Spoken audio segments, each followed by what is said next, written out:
The crown returns, King David, the servant and the fall of false thrones. For centuries, kings rose up across the nations, crowns were claimed, thrones were built, but none of it came from the Father. Not one of these rulers bore the mark of covenant, because kingship was never meant for the nations. It was never meant for Rome, or for Edom, or for the European thrones who claimed to be divine. The Heavenly Father allowed kingship only once, and only for the sake of his greater plan. One man, one tribe, one line, David of the tribe of Judah. As it is written, David, my servant shall be king over them, and my servant David shall be their prince forever.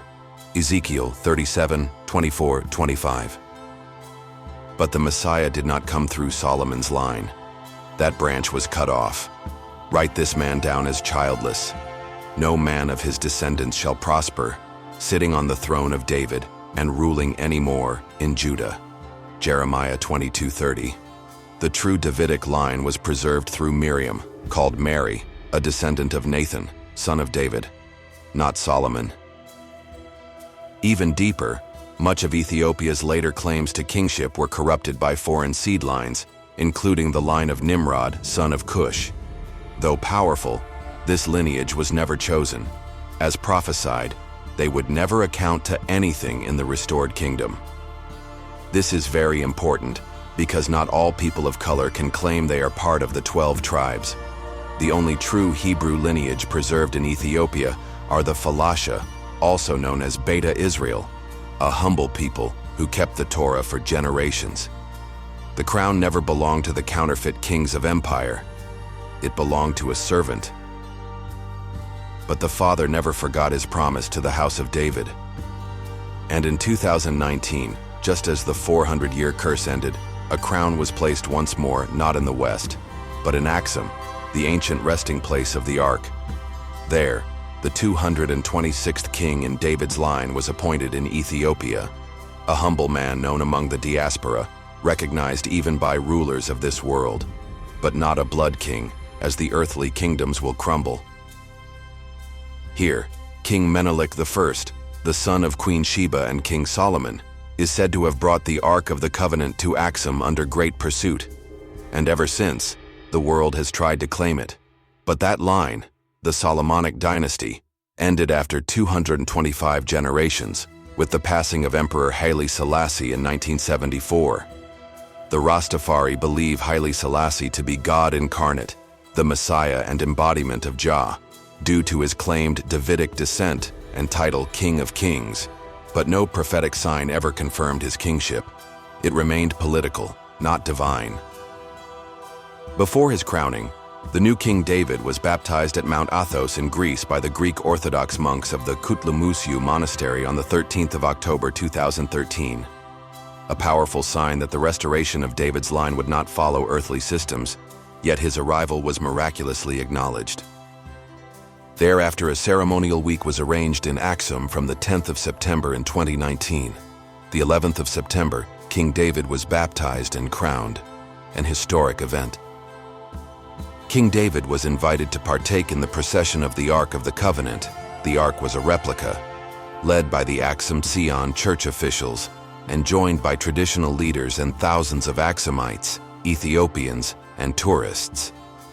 This procession is an annual event that marks the beginning of the Ethiopian New Year and commences at 4 a.m. The guardian of the original ancient Ark blessed King David and his wife and entourage at the enclosure where the Ark has been allegedly safely hidden from the world, according to the village elders.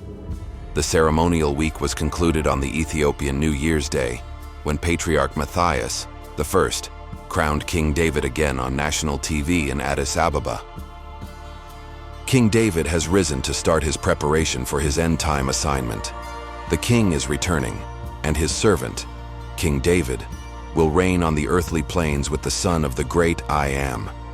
His name is Yehoshua, or Yeshua, not Jesus, a Roman invention. This David must seek out the lost tribes, revive their faith in the one true God, the God of Abraham, Isaac, and Jacob. King David must unite them, restore their identities, and graft them into one symbolic tree, the tree that welcomes all nations through the blood and forgiveness of Yeshua, our Redeemer, and the only way to true salvation. The Heavenly Father is bringing his dispersed children home, and nothing will stop that. Every other kingship is counterfeit. The crown belongs to the Lamb, and those who return, from every tribe, tongue, and nation, will not be marked by royal bloodlines, but by obedience to the real King, Yeshua, who conquered death and never left us alone. His Father's Spirit and angels are here to fulfill the redemption plan. The kingdoms of this world have stood for centuries, built on stolen names, false bloodlines, and empty thrones. But their time is ending. The prophets saw it long ago. And in the days of these kings, the God of heaven will set up a kingdom which shall never be destroyed. It shall break in pieces and consume all these kingdoms, and it shall stand forever. Daniel 2:44. The kingdoms of this world have become the kingdoms of our God and of his Messiah, and he shall reign forever and ever. Revelation 11:15. The kings of the earth set themselves against the Heavenly Father and his anointed. He who sits in the heavens shall laugh. Yet I have set my king on my holy hill of Zion. Psalm 22:4-6. Rome cannot hold it. Britain cannot claim it. Babylon cannot withstand it. The counterfeit crowns will fall, and the throne of David will stand, not by might, not by bloodline alone, but by the decree of the Most High and the obedience of a sealed remnant. Rise, the 144,012 tribers. Rise, the 7,000 Edomites. Feel the kingdom within you awakening. Hear the call. A great shaking is coming to restore the rightful crown.